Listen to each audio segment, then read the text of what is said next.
कीर्तनासारखं बोलावं. कारण श्रवणम कीर्तनम विष्णू स्मरणम पाद सेवनम अर्चनम वदनम दास्यम सख्यम आत्मनिवेदनम शास्त्रामध्ये नवविध भक्ती सांगितल्या जातात आणि त्यामध्ये दुसऱ्या नंबरची भक्ती कीर्तन आहे. कीर्तनाने काय होतं? होय अंग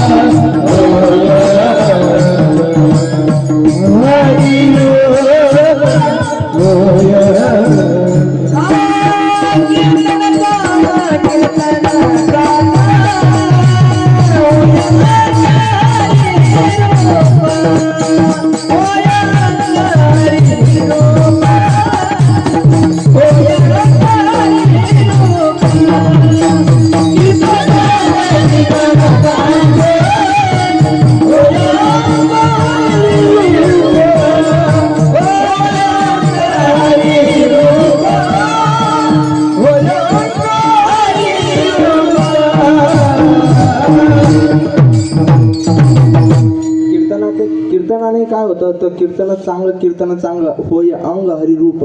एवढंच नाही तर नाटातलं सुद्धा प्रमाण आहे आणि त्यात काय सांगतात जगद्गुरु तुकोबा, मला वाटतं 18वा अभंग आहे. तिथे तुझ्या कीर्तनाचा